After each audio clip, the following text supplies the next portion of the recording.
தந்தை பெரியார் பிறந்த நாளையொட்டி திருச்சியில் அவரது சிலைக்கு மாலை அணிவித்து முதலமைச்சர் மு.க.ஸ்டாலின் மரியாதை செலுத்தி வருகிறார். அதனை நேரலையில் பார்க்கிறோம்.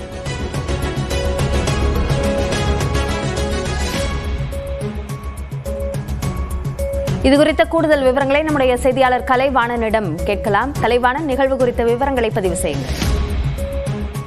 திருச்சியில் முதலமைச்சர் மு.க.ஸ்டாலின் தந்தை பெரியார் சிலைக்கு மாலை அணிவித்து மலர் தூவி மரியாதை செலுத்தி வருகிறார். அந்த காட்சிகளை தற்போது பார்த்து வருகிறோம். திருச்சி ஜங்ஷன் மத்திய பேருந்து நிலையத்தில் அருகில் தந்தை பெரியார் 147வது பிறந்தநாளையொட்டி பெரியாரின் முழு திருவுருவ சிலைக்கு மலர்கள் அலங்கரிக்கப்பட்டுள்ளது. இன்று கரூரில் நடைபெறும் முப்பெரும் விழாவில் கலந்து கொள்வதற்காக சென்னையில் இருந்து விமானம் மூலம் வருகை தந்த முதலமைச்சர் மு.க.ஸ்டாலின் அவர்களுக்கு சாலை வழியில் நெருக்கிலும் உற்சாக வரவேற்பு அளித்தனர். அதைத் தொடர்ந்து திருச்சி மத்திய பேருந்து நிலையம் அருகில் உள்ள தந்தை பெரியாரின் முழு திருவுருவ சிலைக்கு முதலமைச்சர் மு.க.ஸ்டாலின் தற்போது மாலை அணிவித்து மரியாதை செலுத்தி வருகிறார். பின்னர் அலங்கரிக்கப்பட்டு வைக்கப்பட்டுள்ள உருவப்படத்திற்கு மலர் தூவி மரியாதை செலுத்தினார். இதில் அமைச்சர்கள் நகர்ப்புற வளர்ச்சித்துறை அமைச்சர் கே.என். நேரு, பள்ளி கல்வித்துறை அமைச்சர் அன்பில் மகேஷ் பொய்யாமொழி, எம்பி கனிமொழி உள்ளிட்ட ராஜா ஆகியோர் மலர் தூவி மரியாதை செலுத்தி வருகிறார்கள். நிகழ்ச்சியை முடித்துவிட்டு மாவட்ட ஆட்சியர் அலுவலகத்தில் நடைபெறும் சமூக நீதி நாள் உறுதிமொழி ஏற்க உள்ளார் முதலமைச்சர் அவர்கள். இதனைத் தொடர்ந்து கரூர் நடைபெறும் முப்பெரும் கலந்து கொள்ள உள்ளார்.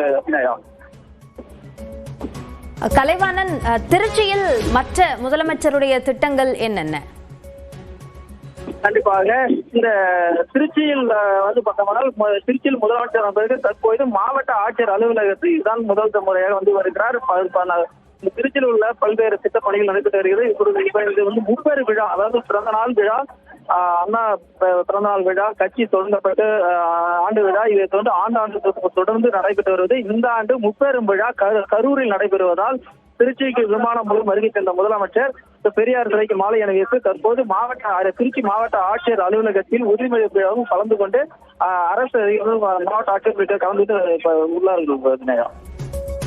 விரிவான விவரங்களுக்கு நன்றி கலைவாணன்.